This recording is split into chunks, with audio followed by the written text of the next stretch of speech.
التجميل بقى يا دكتور، عندنا فينيرز، عندنا سناب، عندنا هوليود سمايل، عندنا حاجات تانية كتير، وعندنا الاستراس دي اللي زي الالمازه اللي بتتحط في السنان، اللي انا مش لاقيه لها اي مبرر ولا اي حتى نوع من ما انا قافله اسناني يعني مش هفضل تجميل. طول الوقت فاتحه شفايفي وبتبينها. في ناس عندها النوع ده من الهوس وبنحترمهم جدا الحقيقه، بس الانواع الكتير او الاشكال الكتير، مين ينفع يعمل ايه وايه هي دي الحاجات اصلا يا دكتور؟ بص حضرتك، احنا لو مسكناهم بالتفصيل الممل يعني او باختصار، تمام. نقدر نقول نبتدي من اول التبييض. التبييض ده بيبقى زي جل صغير جدا بيتحط على السنان. مهمته ان هو ينظف مسامات الاسنان زي مسامات البشره بالظبط. حلو. ده بيخلي السنان تفتح درجه او اتنين او تلاته. طبعا لو الشخص اللي قدامي مدخن، بيشرب قهوه كتير، بيشرب بيبسي، اللي هي الحاجات فيها كافيين او طبعاً. الوان داكنه يعني، نلخص الكلمه مواد غازيه، في الألوان. السوداء، السجاير، القهوه، الحاجات دي كلها. كل دوت بيقفل المسامات ديت فبترجع تغمق تاني. فهي انا بفضل التبييض دايما يتعمل لمناسبه. يعني تمام. مناسبه عندي فرح، في فرح، في تصوير، في زي حضرتك مذيعه،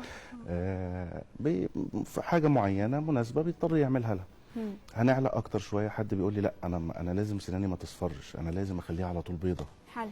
دي في المرحله اللي بعديها اللي هي اللي حضرتك قلتيها، الفينير.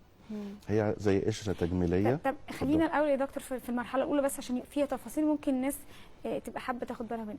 انا مرحله التبييض دي اولا هل ليها تهيئه؟ يعني انت بتهيئني في جلسه قبل مرحله التبييض معينه، وهل في تايم معين قبل المناسبه بتاعتي لو انا عندي مناسبه اجي لك قبله يا دكتور؟ طيب طبعا في تهيئه اللي هي تنظيف الاسنان.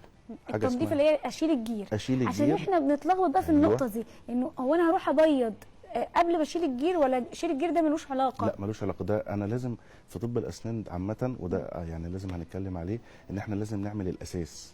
ان احنا ننظف سناننا اللي هنبتدي بيها نعمل عليها تبييض.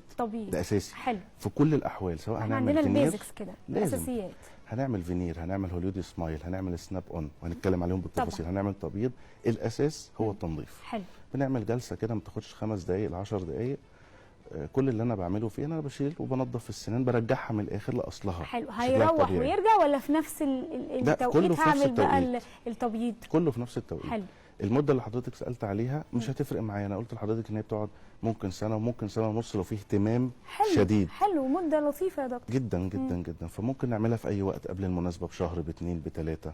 بالعكس. هتفرق لو الشخص عنده بعض الامراض زي مثلا سكر، لو عنده مشاكل حساسيه معينه، تفرق مع طبيب الاسنان تماماً. ولا لا؟ تماما.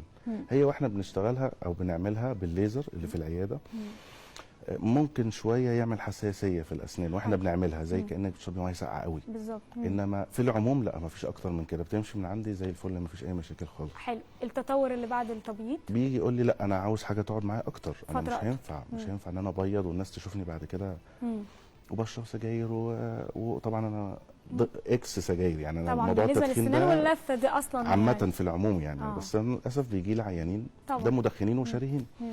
الخطوه اللي بعديها خالص باخد له مقاس صغير بكاميرا صغيره، ابتدي اسلمه في خلال 48 ساعه بالكتير قوي 3 ايام. قشره تجميليه برضه بحب اشبهها، عشان طبعا احنا في الست هانم، صح. فلازم اشبهها بالضوافر اللي حضرتك ساعات بنعملها. نفس الفكره اللي بنركبها تقريبا نفس الفكره. هي قشره زيها بالظبط، طبعا بخامات لا تضر صحه الفم ولا الاسنان ولا الجسم. صحيح. بتتحط بطريقه معينه، ودي بتقعد معاكي من 7 ل 10 سنين، ما فيهاش اي مشاكل خالص. حلو جدا. مش اكتر من ممكن مثلا لا قدر الله هي اتخبطت او حصل حاجه فممكن تقع، فبلزقها لها تاني في ثواني.